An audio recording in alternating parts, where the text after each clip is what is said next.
Cuando mi hijo vendió mi automóvil sin mi permiso para hacerle una fiesta a su suegro y me dejó una nota diciendo: «Papá, fue por una buena causa», sentí que mi corazón se partía en 1000 pedazos. Pero no dije nada, no grité, no lloré frente a él, simplemente guardé silencio. Porque a mis 73 años he aprendido que las palabras dichas en caliente se las lleva el viento, pero las acciones tomadas en frío, esas cambian vidas para siempre. Me llamo Efraín Manuel Olivares y esta es la historia de cómo el silencio se convirtió en mi mejor arma. Pero antes de continuar, quiero pedirte un favor. Si esta historia te está tocando el corazón, suscríbete a este canal y déjame un comentario diciéndome desde qué parte del mundo me estás viendo.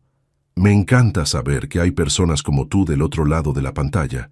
Y si haces que mi historia llegue a 200 likes, me pondré súper feliz. Eso demuestra que historias como esta merecen ser contadas.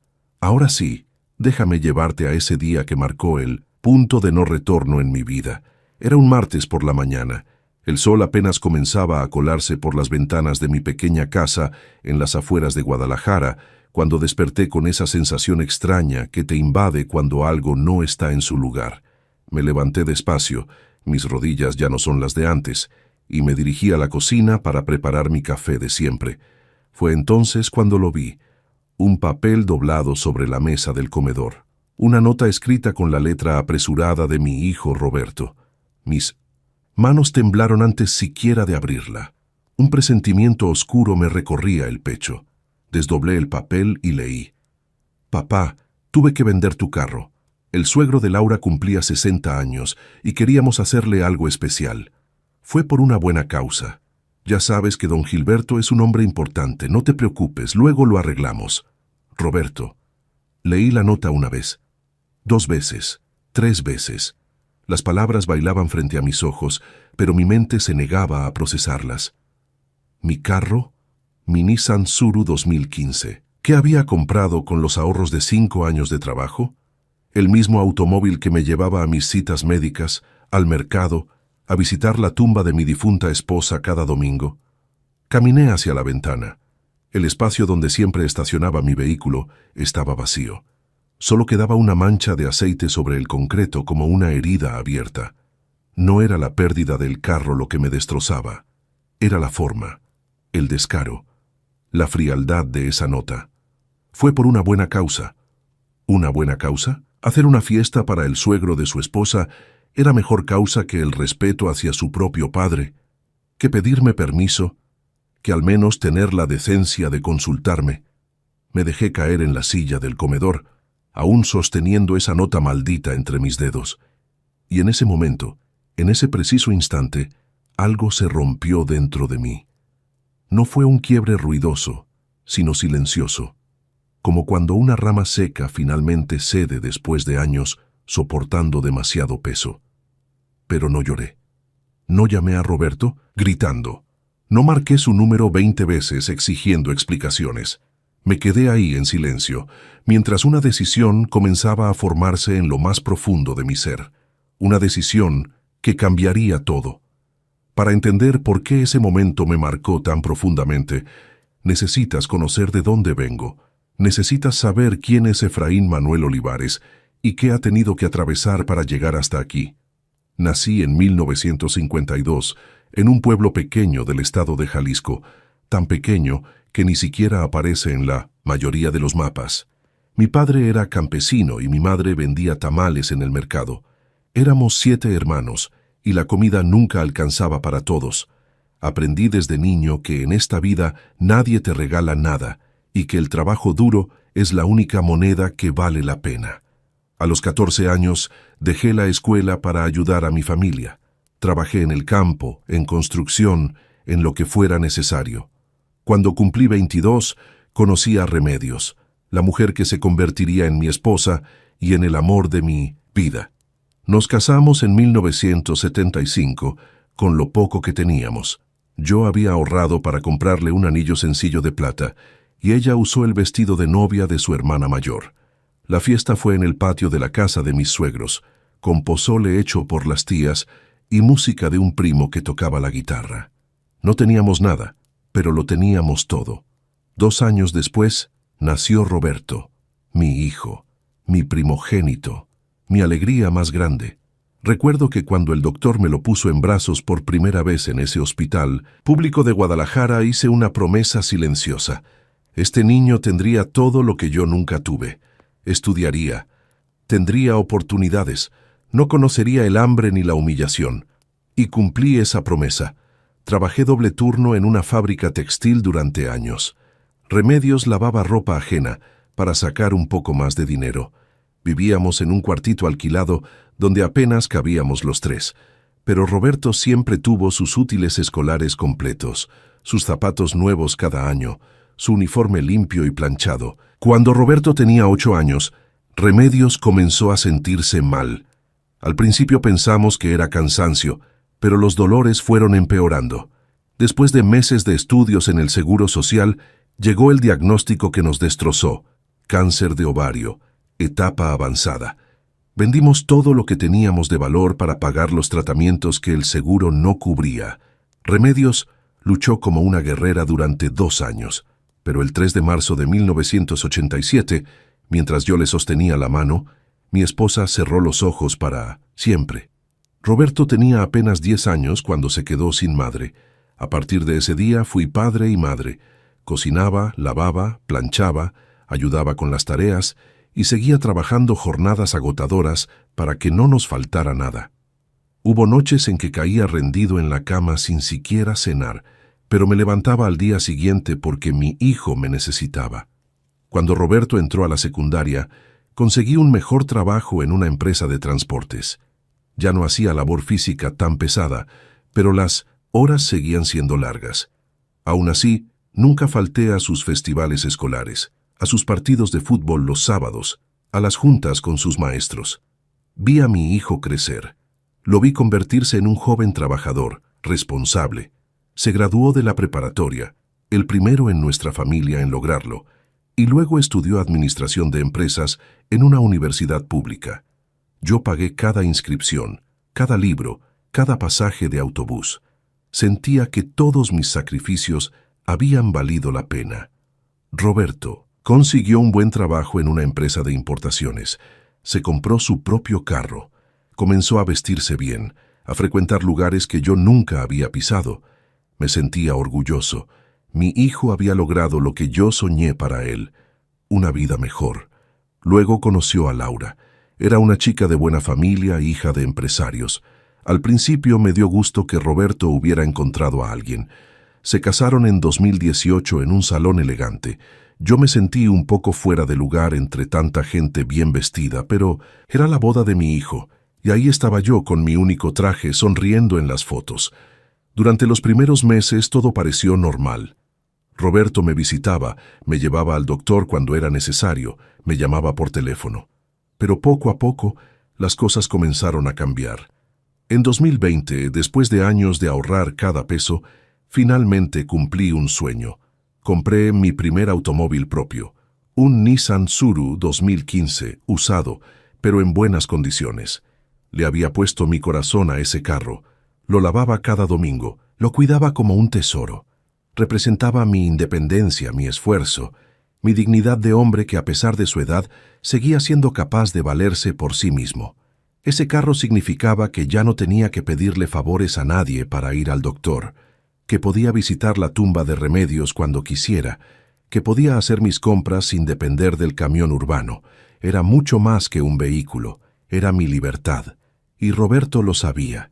Sabía cuánto me había costado comprarlo, sabía lo que significaba para mí. Sabía que yo lo cuidaba como si fuera un hijo más. Por eso lo que hizo dolió tanto, porque no fue solo vender un carro, fue vender mi esfuerzo, mi dignidad, mi autonomía, y encima justificarlo con una nota fría y una excusa que me ponía en segundo plano frente a un desconocido. Un suegro valía más que su propio padre. Esa fue la verdad que tuve que enfrentar aquella mañana de martes, sentado en mi cocina, con esa nota en la mano y un vacío inmenso en el pecho. Los cambios no llegaron de golpe. Fueron sutiles al principio, como esas grietas pequeñas en una pared que ignoras, hasta que un día la pared entera se derrumba. Todo comenzó aproximadamente 6 meses después de la boda. Roberto empezó a cancelar nuestras comidas de los domingos. «Papá, es que los suegros de Laura nos invitaron a comer», me decía. «O, disculpa, pero tenemos un compromiso con la familia de ella». Siempre había una excusa. Siempre ellos eran la prioridad. Al principio lo entendí. Es normal que un hombre casado tenga que dividir su tiempo. Me decía a mí mismo que era parte de crecer, de formar su propia familia. Pero las cancelaciones se volvieron costumbre, y las visitas que antes eran semanales se convirtieron en mensuales, luego en cada 2 meses. Cuando yo lo llamaba, sus respuestas eran cada vez más cortas. «Estoy ocupado, papá. Luego te marco». Pero ese luego nunca llegaba. Un día me atreví a visitarlo sin avisar. Llegué a su departamento en la zona residencial, donde vivía con Laura, un lugar elegante que yo ayudé a amueblar dándole dinero para el enganche, y toqué la puerta. Laura me abrió, y su rostro no mostró precisamente alegría. «Ay, don Efraín, qué pena. Roberto no está. Salió con mi papá a ver unos negocios», me dijo con una sonrisa que no llegaba a sus ojos. «No te preocupes, hija, ¿puedo esperarlo un rato?» Vi cómo dudaba, cómo miraba hacia adentro del departamento como si mi presencia fuera un inconveniente. «Es que tengo una reunión en línea en un rato. Mejor, háblale por teléfono para que coordinen, ¿sí?» Me cerró la puerta con educación, pero con firmeza. Bajé las escaleras de ese edificio sintiéndome más pequeño que nunca. En el lobby de mármol y espejos, mi reflejo me devolvió la imagen de lo que era, un anciano con ropa humilde, fuera de lugar en ese mundo de lujos. Las cosas empeoraron cuando conocí a don Gilberto, el padre de Laura. Fue en el cumpleaños de Roberto del año pasado. Yo llegué con un pastel que había comprado en la panadería del barrio y un regalo sencillo, una camisa que encontré en oferta. Don Gilberto llegó en su camioneta BMW, vestido con ropa de marca, y le regaló a Roberto un reloj que probablemente costaba más que todos mis ahorros juntos. Durante la reunión, don Gilberto acaparó toda la atención. Contaba anécdotas de sus viajes a Europa, de sus negocios, de sus propiedades. Todos lo escuchaban fascinados. Yo intenté participar en la conversación un par de veces, pero mis palabras parecían caer en el vacío. En un momento, don Gilberto le dijo a Roberto: «Mijo, cuando quieras te llevo a conocer la quinta que tengo en Tequesquitengo. Podemos ir en lancha, hacer una carnita asada, invitar a unos amigos. Ahí es otro nivel, te lo aseguro». Roberto respondió emocionado: «Claro que sí, don Gilberto. Sería un honor». Yo estaba sentado al lado, invisible. Nadie me preguntó si yo tenía algún plan con Roberto. Nadie sugirió que yo podría acompañarlos. Era como si no existiera. Esa noche regresé a mi casa con el corazón apretado. Me senté en mi vieja mecedora, la misma donde Remedios solía tejer mientras veíamos televisión, y me permití llorar por primera vez en años. ¿Qué había hecho mal? ¿No había sido suficiente todo lo que di? ¿Acaso el amor de un padre se mide por la cantidad de dinero que tiene en el banco? Los meses siguientes fueron una colección de pequeñas humillaciones, como aquella vez que necesité que Roberto me llevara al hospital porque tenía una cita importante con el cardiólogo. Lo llamé con una semana de anticipación. «Cuenta con eso, papá, ahí estaré», me prometió. El día de la cita esperé frente a mi casa desde las 7 de la mañana. Mi consulta era a las 9. A las 8:30 lo llamé. No contestó. A las 8:40 le mandé mensaje. Nada. A las 8:50, en pánico, tuve que pedirle ayuda a mi vecino don Jacinto, que tuvo la bondad de llevarme. Llegué tarde a la consulta. El doctor me regañó por mi falta de puntualidad y me dio otra cita para el mes siguiente. Roberto me llamó hasta las 6 de la tarde. «Ay, papá, lo siento mucho. Se me olvidó por completo. Es que don Gilberto me pidió que lo acompañara a una reunión importante, y ya sabes cómo es él. No se le puede decir que no. ¿Pudiste ir?» «Sí, hijo. Don Jacinto me llevó». «Ah, qué bueno. Bueno, papá, tengo que colgar. Luego hablamos». No hubo disculpa real. No hubo remordimiento en su voz. Solo una excusa y una despedida rápida. Pero lo que más me dolió fue el día del padre de este año. Esperé todo el día una llamada, una visita, algo. Preparé birria. la favorita de Roberto desde niño, pensando que tal vez se aparecería por sorpresa. Puse la mesa para dos. Calenté las tortillas. Pasaron las horas. El mediodía llegó y se fue. La tarde cayó. La birria se enfrió. A las 9 de la noche, cuando ya había perdido toda esperanza, me llegó un mensaje de texto. «Feliz día, papá. Perdón por no ir, pero los suegros organizaron una comida familiar y no pudimos faltar. Luego nos vemos». Adjuntó una foto. En ella estaban Roberto, Laura, don Gilberto, doña Mercedes y toda la familia de ella, todos sonriendo en un restaurante elegante, brindando con copas de vino. Mi hijo estaba celebrando el Día del Padre, con su suegro. Yo estaba en mi casa, solo, con un plato de birria fría y una mesa puesta para dos.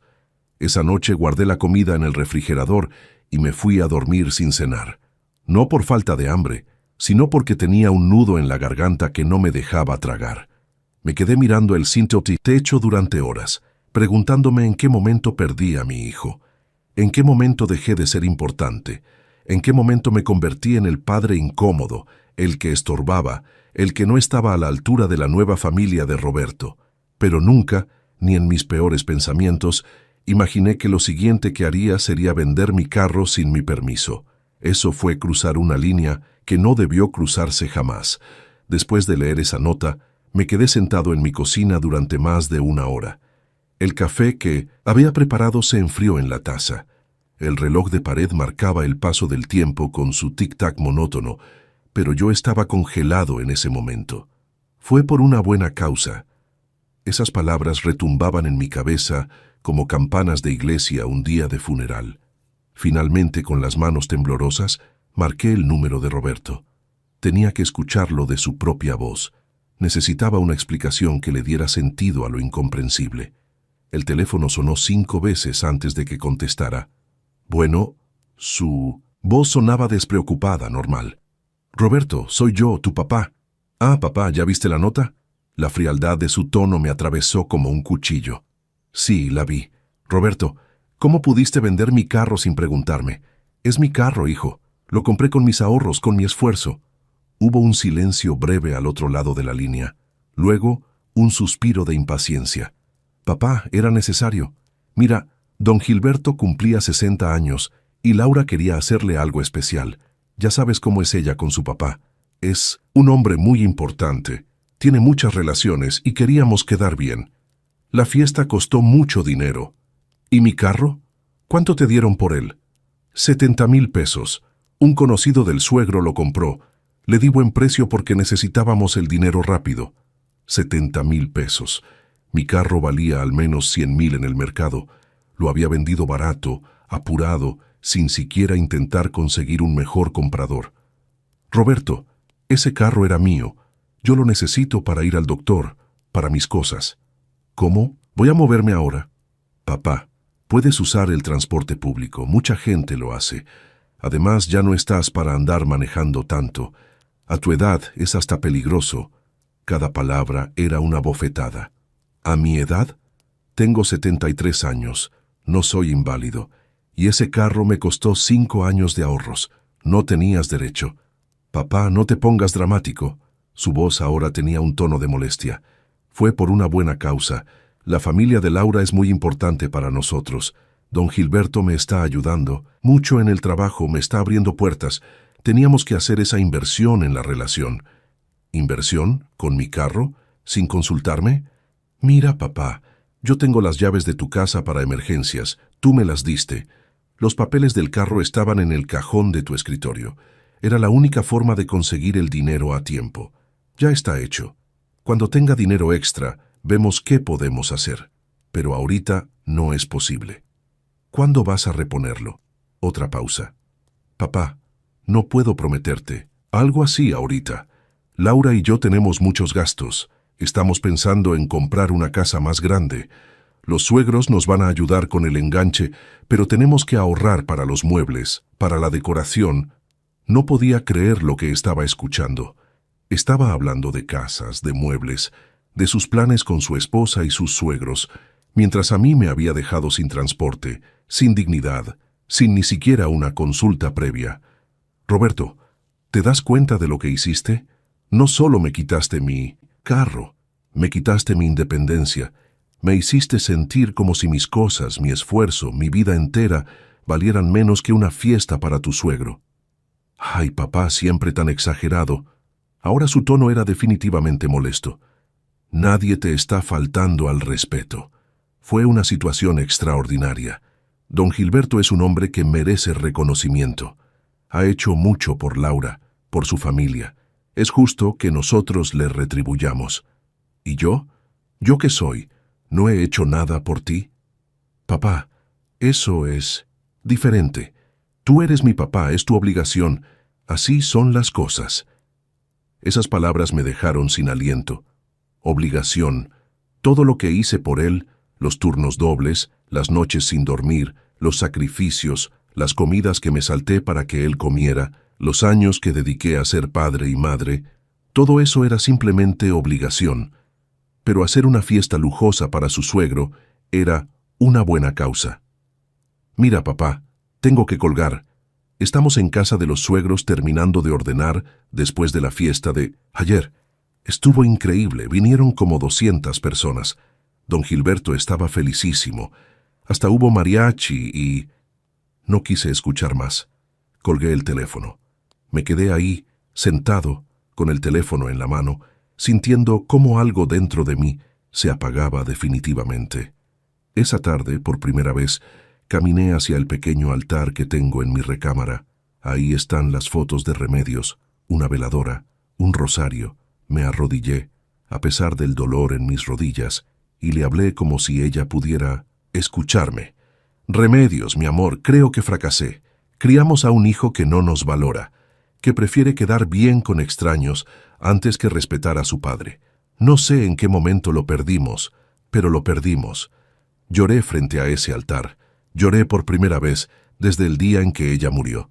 Lloré por todos los sacrificios que no fueron apreciados, por todas las veces que me tragué mi orgullo, por todas las humillaciones que acepté en silencio, pensando que el amor de padre debe ser incondicional, infinito, inquebrantable. Pero esa noche, entre lágrimas, tomé una decisión. El amor incondicional no significa aceptar el abuso. El respeto no es opcional, ni siquiera cuando viene de un hijo hacia su padre. Y la dignidad de un hombre no tiene edad de expiración. Roberto había cruzado una línea, y aunque me doliera el alma, aunque fuera mi único hijo, aunque llevara su sangre en mis venas, no podía dejar que esto quedara así. No por venganza, no por rencor, sino por respeto propio, por la memoria de Remedios, por todos los padres ancianos que son desechados y olvidados por hijos que solo los buscan cuando necesitan algo.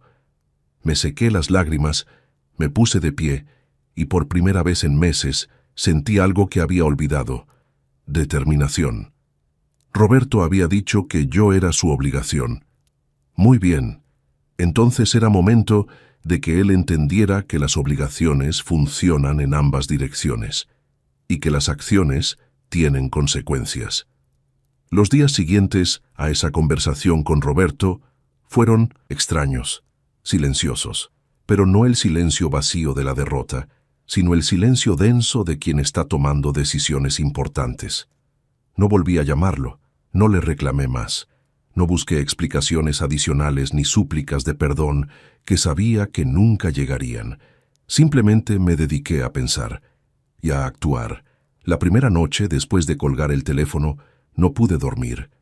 Me la pasé dando vueltas en la cama, mirando el techo, escuchando los ruidos nocturnos del barrio.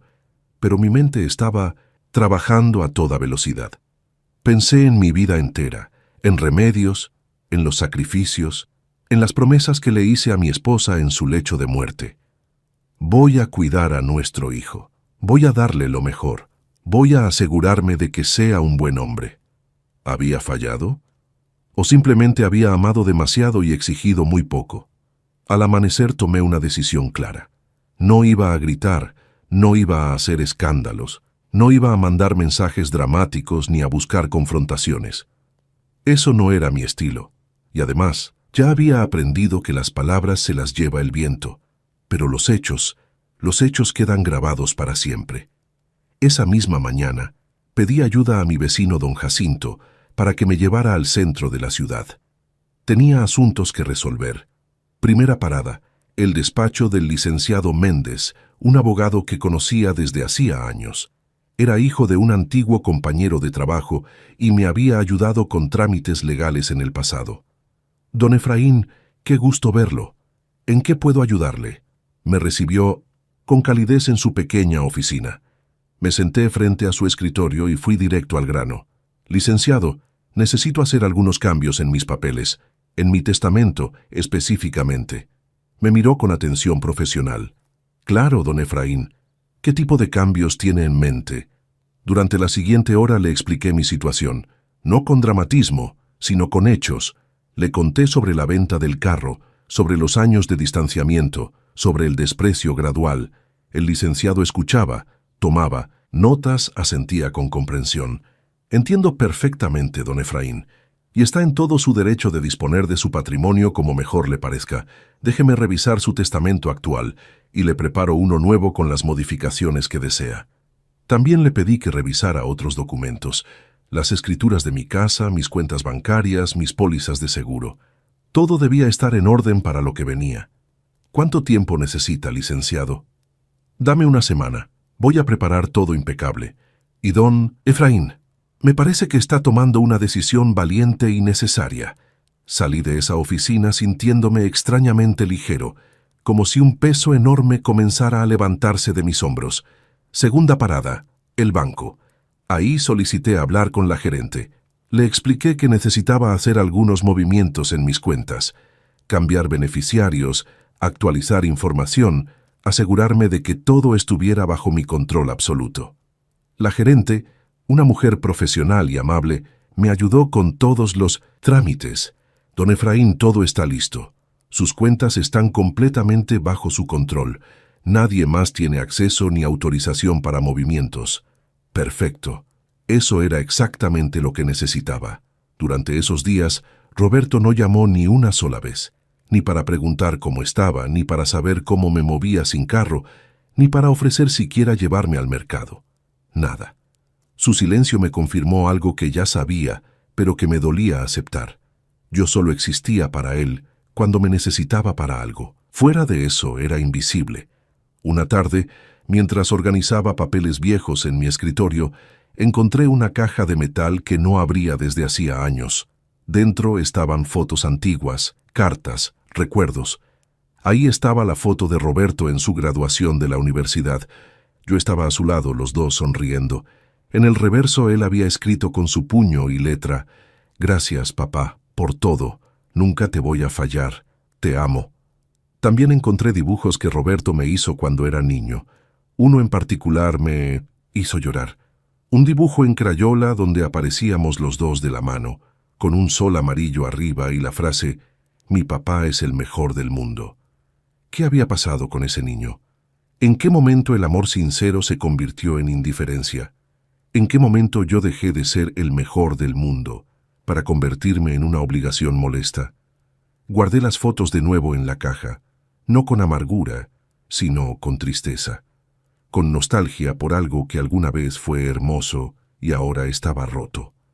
Al día siguiente, recibí una llamada del licenciado Méndez. «Don Efraín, todos sus documentos están listos. Puede venir a firmarlos». Fui esa misma tarde. El licenciado había preparado todo impecablemente. Me explicó cada documento, cada cláusula, cada consecuencia legal de lo que estaba firmando. «¿Está completamente seguro de esto, don Efraín?», me preguntó antes de que pusiera mi firma. Lo miré a los ojos y respondí con voz firme: «Completamente seguro, licenciado. A veces el amor más grande que puedes dar es una lección dura, y mi hijo necesita aprender que las acciones tienen consecuencias». Firmé cada documento, uno por uno, con mano firme y corazón roto, pero con la conciencia tranquila. Cuando salí de esa oficina con los papeles nuevos en una carpeta, sentí algo extraño.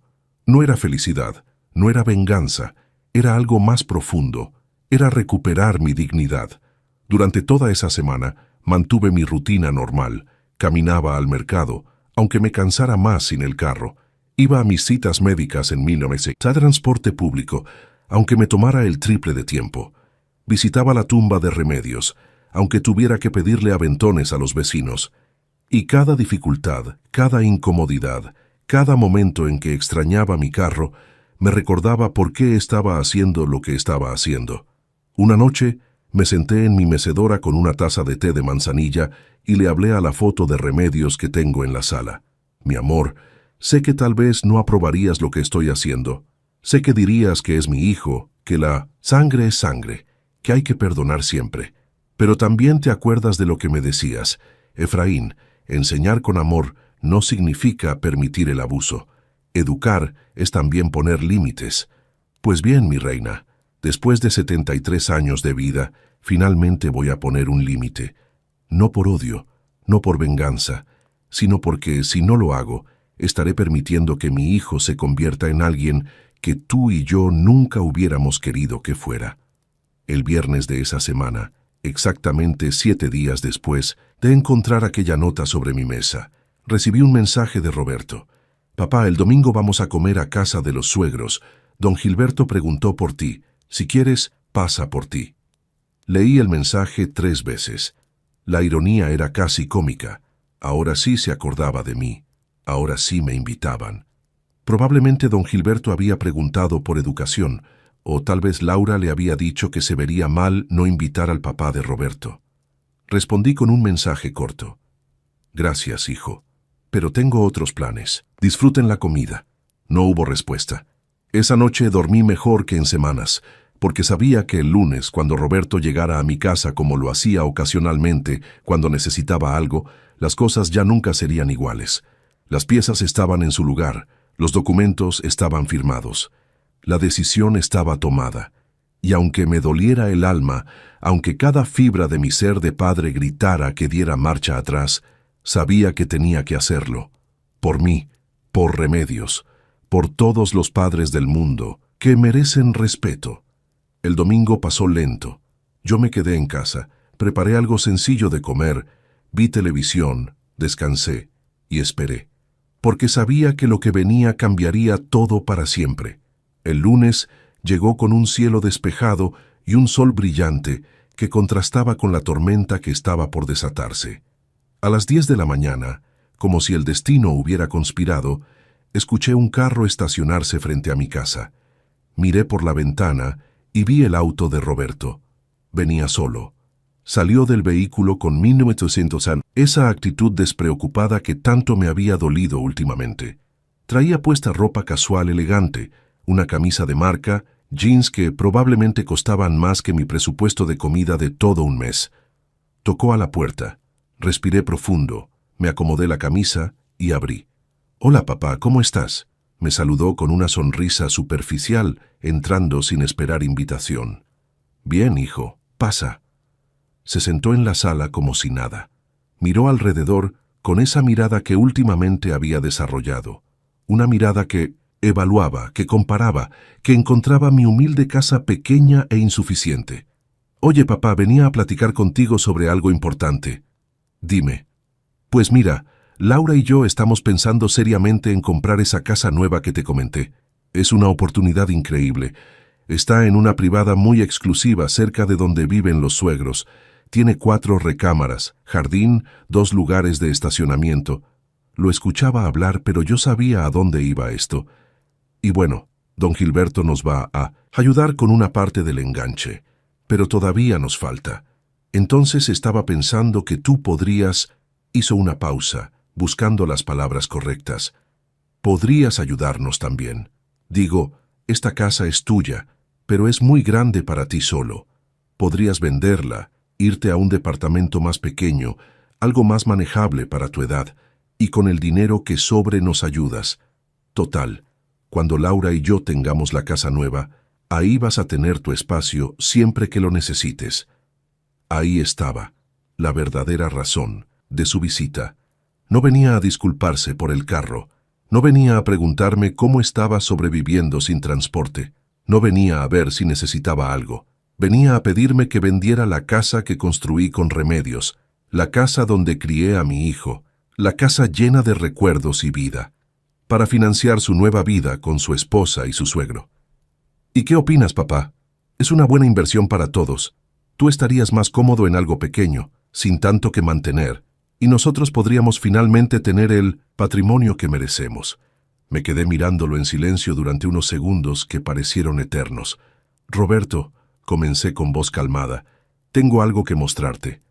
Su rostro mostró confusión. ¿Mostrarme qué?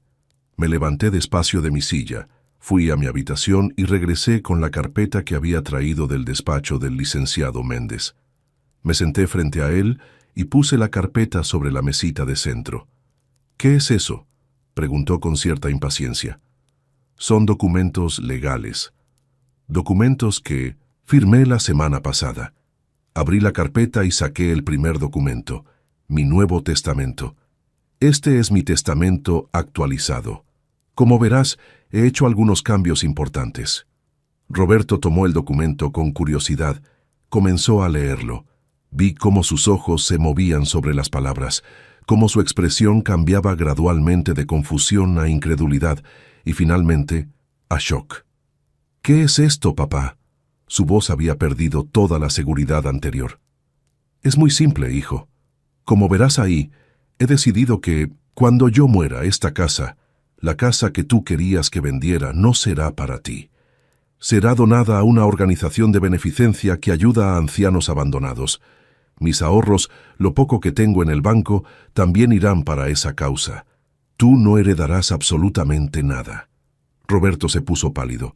No, no puedes hacer esto. Sí puedo, y ya lo hice. Está todo legal, firmado ante notario, registrado. Es irrevocable. Pero soy tu hijo. Es mi derecho. ¿Tu derecho? Mi voz se mantuvo calmada, pero firme. ¿Cómo fue mi derecho que me consultaras antes de vender mi carro? ¿Cómo fue tu derecho faltarme al respeto una y otra vez? Saqué otro documento de la carpeta. Este es el segundo documento. Como verás, también he revocado todos los accesos que tenías. Ya no tienes llaves de esta casa. Ya no eres beneficiario de mis cuentas bancarias. Ya no tienes ningún poder ni autorización sobre nada que sea mío. Papá, esto es una locura. ¿Por qué estás haciendo esto? Por primera vez en toda la conversación mi voz se quebró levemente, pero no de debilidad, sino de emoción contenida. ¿Por qué, Roberto? ¿De verdad me preguntas por qué? Me puse de pie. Roberto seguía sentado con los documentos temblando en sus manos. Vendiste mi carro sin mi permiso para hacerle una fiesta a tu suegro. Me dejaste sin transporte, sin independencia, y tu única justificación fue que era por una buena causa. Cuando te reclamé, me dijiste que yo era tu obligación y que don Gilberto merecía reconocimiento. Me has ignorado durante años. Has cancelado comidas, has olvidado promesas, has dejado de visitarme. El Día del Padre lo pasaste con tu suegro mientras yo estaba solo en esta casa. Y ahora vienes a pedirme que venda mi casa, la casa donde tu madre y yo te criamos, para que tú y tu esposa puedan vivir cerca de ellos. Roberto intentó hablar, pero yo continué. He sido padre y madre para ti. Trabajé 2 turnos durante años para darte educación. Me desvelé cuidándote cuando estabas enfermo. Vendí todo lo que teníamos de valor para intentar salvar a tu madre. Te di todo lo que tenía. Y para ti fui solo una obligación, un estorbo, alguien que no estaba a la altura de tu nueva vida. Papá, yo nunca... Sí, Roberto, sí lo hiciste. Con cada acción, con cada palabra, con cada decisión, me demostraste que para ti yo valgo menos que tu suegro, que mi esfuerzo de toda una vida vale menos que una fiesta, que mi dignidad no merece ni siquiera una consulta antes de disponer de mis cosas. Las lágrimas comenzaron a rodar por las mejillas de Roberto, pero yo ya había llorado demasiado. Ahora era momento de firmeza. Entonces decidí darte exactamente lo que me pediste, tratarte como tú me trataste. Si para ti fui una obligación molesta, para mí ahora tú eres... nada. No digas eso, por favor. Ya está dicho, y ya está hecho. Cuando yo muera, no heredarás esta casa. No heredarás mis ahorros. No heredarás nada, porque todo irá a ayudar a personas que realmente lo necesitan y lo aprecian. Roberto se desplomó en el sofá llorando. Papá, lo siento mucho, No sabía, no me di cuenta. Ahora sí te das cuenta, porque perdiste algo, así como yo perdí mi carro, mi tranquilidad, mi dignidad. La diferencia es que yo no tuve opción, tú sí la tuviste, y escogiste mal. Me acerqué a la puerta y la abrí. Creo que debes irte, Roberto. Ya no hay nada más que hablar. Él se levantó tambaleándose, con los documentos todavía en la mano, las lágrimas corriendo por su rostro. Papá, por favor, dame otra oportunidad, puedo cambiar, puedo... Las oportunidades se dieron, hijo, durante años, en cada comida cancelada, en cada promesa rota, en cada desprecio, tenías la oportunidad de hacer las cosas diferente. Ya no hay más. Roberto caminó hacia la puerta. Se detuvo en el umbral, volteó a verme con ojos suplicantes. ¿Nunca me vas a perdonar? Lo miré directamente a los ojos. El perdón no es el problema, Roberto. El problema es el respeto, y eso ya se perdió. Cerré la puerta. Escuché sus pasos alejándose. Escuché su carro arrancar. Escuché cómo se alejaba. Y entonces, solo entonces, me permití sentarme y respirar. No sentía triunfo, no sentía alegría, pero sí sentía algo que había perdido hacía mucho tiempo. Dignidad. Han pasado 3 meses desde aquel lunes. Roberto intentó llamarme varias veces durante las primeras semanas, dejaba mensajes de voz llorando, pidiendo perdón, rogando una oportunidad. Laura también me llamó, una vez tratando de interceder, diciéndome que Roberto estaba muy mal, que no comía, que no dormía. No respondí ninguna llamada.